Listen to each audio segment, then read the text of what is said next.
After last year's invasion, the United States and its allies have worked to isolate Russia's economy. The West imposed sanctions and banned imports of many Russian goods. Big companies suspended operations inside Russia. At the same time, other countries like China, India, and Turkey ramped up trade with Russia, and Russia's central bank took steps to prop up its currency. Here to help us understand the full impact on Putin's war chest is the economist Larry Summers, former president of Harvard. He served as Treasury Secretary under Bill Clinton and the Director of National Economic Council under Barack Obama.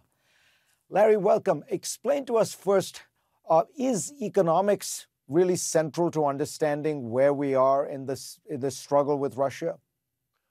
I think it is, Fareed.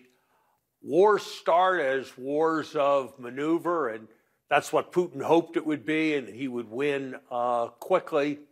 But they evolve to be wars of attrition. And when it's wars of attrition, the economic strength on the two sides, the capacity to mobilize, to produce weaponry, to bring troops to the front becomes central. And that's the concern right now, that this has evolved towards a war of attrition, and that's going to make what happens to the Russian economy, and of even greater importance, what happens to the Ukrainian economy, central to how this plays out. When you look at the bottom line figure, even though there have been sanctions and Russia's economy shrank last year and the central bank reserves were frozen, technology denied, the Russian economy this year is set to grow by 0.3%, according to the IMF. That means it'll actually do better than the UK or Germany, as I pointed out at the top of the show. Is it fair to say that the economic sanctions have not had the bite that people expected? Russian economic sanctions haven't really bitten that hard because less than half the world's people have been involved in countries that are part of the sanctions, and a large part of the world's GDP.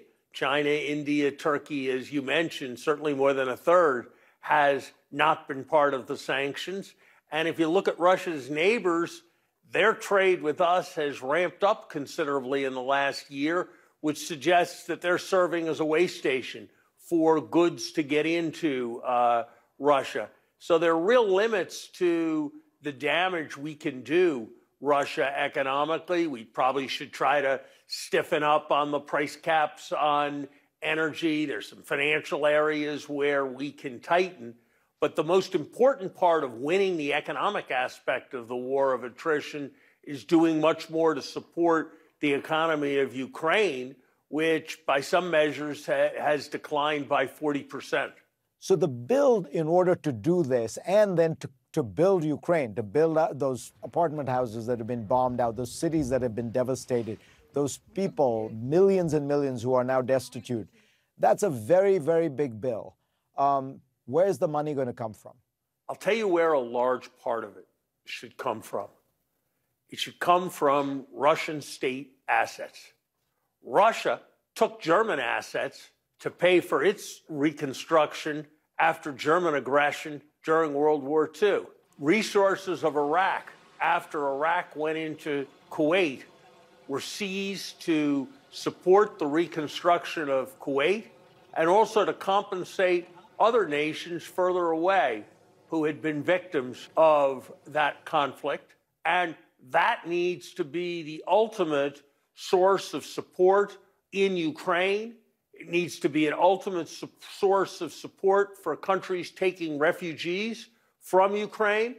And it needs to be an ultimate source of support for countries in the global south, the developing world, that have paid and suffered enormously from higher food and energy prices because of Russian aggression.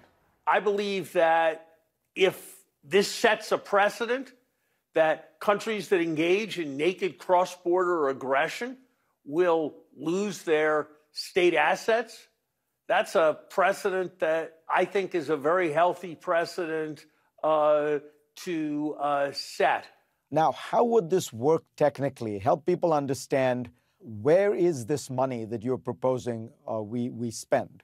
The funds are held in in banking institutions around the world, who in turn hold claims back on the treasuries of the major countries, the United States and the Europeans principally. And so we have the ability to seize these assets.